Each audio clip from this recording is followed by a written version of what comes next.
ఆచారాలన్నీ అంత గొప్పవి, మన వేషధారణ అంత గొప్పది, మన భాషలన్నీ అంత గొప్పవి, మన సంప్రదాయాలన్నీ అంత గొప్పవి. జడ వేసుకోవాలి, ముడేసుకోవాలి, పెద్దాళ్ళు అయితే ముడేసుకోవాలి, చిన్నాళ్ళు అయితే రిబ్బన్ పెట్టుకోవాలి. ఊరికే కత్తిరించి కూర్చోవడం ఎక్కడ, పైగా మంగళవారం శుక్రవారం కూడా లేదు, అశుభం, వెళ్ళిపోతున్నారంటే మొత్తం ఎక్కడ. ఇవన్నీ అనాచారాలు ప్రవేశించే ఎక్కడ లక్ష్మీదేవి లేకుండా పోతుంది. దయచేసి ఆలోచించండి. ఇటువంటి అనాచారాలు ఇంట్లో ఉంటే లక్ష్మీదేవి ఉండదమ్మా, అనుమానం లేదు. ఇక్కడ ఆడవాళ్ళు ఉండే విధంగా ఆడవాళ్ళు ఉండాలి. తిరుపతికి 3 కత్తెర్లే ఇవ్వాలి. ఆడవాళ్ళు పెడితే గుండు గీయించుకోవడం అశుభం అమ్మా, తప్పు చేయకూడదు. అలాగే పూర్వం ఎవరు చేయడం మేము చూడలేదు. ఇక్కడ మొక్కేసుకుంటారు, తీసేసుకుంటారు. ఇక్కడ చేయకూడదు. ఆడవాళ్ళు మొత్తం ఏదో అసలే చేయకూడదు. అలాగా 3 కత్తెర్లు అంటే 3 కత్తెర్లు ఇవ్వండి అంతే. అది కూడా అవసరమేం లేదు స్త్రీలకు. అసలు ఇవ్వండి 3 కత్తెర్లు ఇవ్వండి. గుండె ఎందుకండి?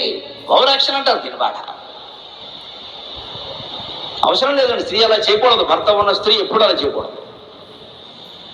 దానికి పెద్ద లాజిక్ చెప్పాలంటే ప్రయోగశాలలో అన్ని రుజువు అవ్వండి. కొన్ని యోగశాలలో రుజువు అవుతాయి, కొన్ని యాగశాలలో రుజువు అవుతాయి. సంప్రదాయమే లక్ష్మీదేవి. లక్ష్మీదేవి నిండైన ముద్దరు సర్వాభరణాలతో అష్టలక్ష్మీదేవిలా ఉంటేనే లక్ష్మీదేవి ఇంట్లో ఉంటుందమ్మా, అనుమానం లేదు అందులో.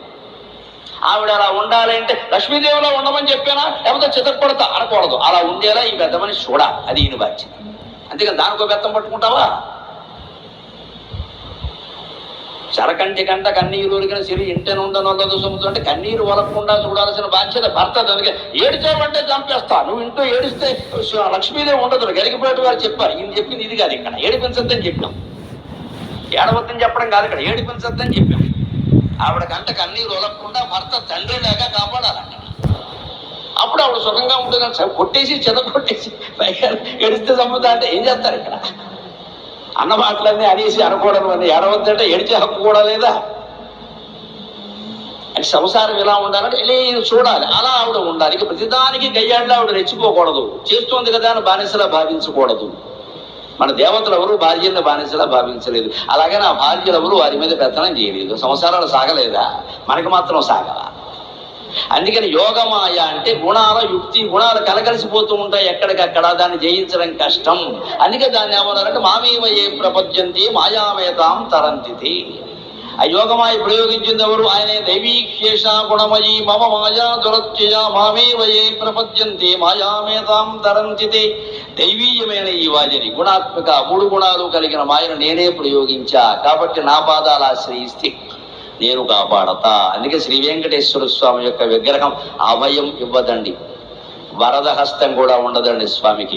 ఎప్పుడు కుడి చెయ్యి ఇలా కిందకి ఉంటుంది.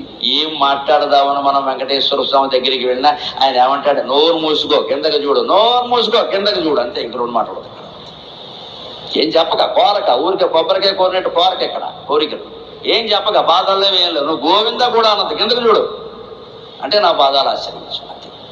నేను చూసుకుంటా మొత్తం. నాకు వదిలేసావు కదా, వదిలే. మళ్ళీ నువ్వు ఏడవక. ఇక్కడ ఆశ్రయం శరణాగతి. అందుకోసం ఆ విగ్రహం అలా, మిగిలిన విగ్రహాలు అలా ఉండవు. లలితాదేవి విగ్రహం వేరు, రాముడి విగ్రహం వేరు, కృష్ణుడి విగ్రహం వేరు, వెంకటేశ్వర స్వామి విగ్రహం వేరు. ప్రజల అనంతకోటి బ్రహ్మాండమంతా నిండిన జన సముదాయం మనస్సు ఎంత వైవిధ్యంగా ఉంటుందో హిందూ దేవతల విగ్రహాల్లో అంత వైవిధ్యం ఉంటుంది. ఇటువంటి మతం ప్రపంచం మీద ఒకటే. ఈ విగ్రహాల్లో వైవిధ్యం ఎందుకంటే మనిషి మనస్సులో ఉండే వైవిధ్యం అండి, వెరైటీ. నీకు ఏ కోరిక కావాలో చెప్పు, ఆ దేవుణ్ణి చూపిస్తాం. ఎలా ఉండాలో చెప్పు, ఆ దేవుణ్ణి చూపిస్తాం. ఈ దేవుడు నాకు నచ్చలేదండి, ఇంకో రూపం చూపిస్తాం. ఆ రూపాన్ని ప్రేమించి ఏ రూపమైనా పర్వాలేదు. ఇంత వైవిధ్యం ఎందుకంటే మనుషుల్లో వైవిధ్యం ఉంది, మనస్సులో వైవిధ్యం ఉంది. మరి దేవతల్లో వైవిధ్యం లేకపోతే అలాగా? అంతిమంగా గ్రహించవలసింది ఒకటే, ఏకమేవ అద్వితీయం బ్రహ్మ అనేక నానాస్తి కించన. ఒక్కటే పరబ్రహ్మ. ఇదంతా దాని విన్యాసం, ఇదంతా దాని విలాసం. అంటే చేరుకోవలసింది అదే ధామాన్ని. అందుకే అష్టమాధ్యాయంలో ఒక శ్లోకానికి అద్భుతమైన వ్యాఖ్య రాశారు భగవత్పాదు. ఏమిటా శ్లోకం అంటే,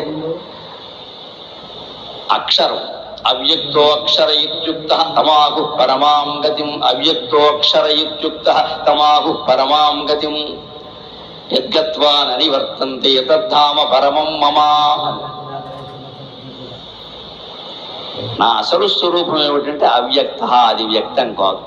అక్షర, అది ఎప్పుడూ నశించదు. దాన్నే పరమస్థానం, పరమగతి అంట. అవ్యక్తో అక్షర ఇత్యుక్త తమాహు పరమాం గతి.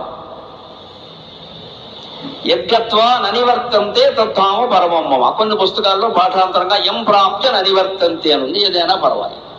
ఎం ప్రాప్య ననివర్తంతే తద్ధామ పరమం మమ. ఇక్కడ స్వామి చాలా నిక్కచ్చైన వ్యాఖ్యానం రాశారు. అద్వైతానికి పోటీ వ్యాఖ్యానాలు చాలా వచ్చాయి. ఆయనకి ముందు వచ్చాయి, ఆయన తర్వాత వచ్చాయి. దాన్ని ఏదో రకంగా ద్వైతం చేసేద్దాం, దాన్ని ఏదో రకంగా విశిష్టాద్వైతం చేసేద్దాం, అలా చేసేద్దాం, ఇలా చేసేద్దాం అని పీకేసి లాగేసి చేశారు. ఇందాక గురువర్యులు విశ్వనాథ వారు చెప్పారు, తత్వమసి వాక్యాన్ని మసి వ్యాఖ్యానాలు చాలా వచ్చాయి. తత్వం కంటే మసి ఎక్కువ. ఎందుకంటే మొత్తమే జీవుణ్ణి వేరు చేసేయాలి. అక్కడి నుంచి గురువు గారు ఎవరు? దేవుడికి ప్రతినిధి. మీరందరూ వచ్చి మా కాళ్ళ మీద పడాలి. ఇక్కడ ఎందుకు చేస్తారంటే జీవుణ్ణి వేరు చేయడం. నీ అంతటి నువ్వు బాగుపడతా ఉన్నావు, ఏ గురువుకి ఇష్టం ఉండదమ్మా. నా కాళ్ళ మీద కూడా బాగుపడతావు, నా కాళ్ళ మీద కూడా ఎలా దేవుడు కాళ్ళ మీద పడమని చెప్తాడు, నా కాళ్ళ మీద అని చెప్పడు. కానీ దేవుడు లేడు కదా, అందుకని ఈ అజ్ఞానం ఏం చేస్తాడు? గురువు కాళ్ళ మీద పడతాడు. ఇక్కడ శుభ్రంగా ఆయన పీఠం పెట్టేస్తాడు, కోట్లు వసూలు చేస్తాడు. జరుగుతున్న మాయ అంతా అదే, జరుగుతున్న మోసం అంతా అదే. దయచేసి గ్రహింతురు కాక నాకు మొహమాటం లేకుండా మాట్లాడడం అలవాటు. అద్వైతం ఒక్కడే సిద్ధాంతం, శంకరాచార్య ఒక్కరే జగద్గురువు, మోసం చేసే అవకాశం లేదు.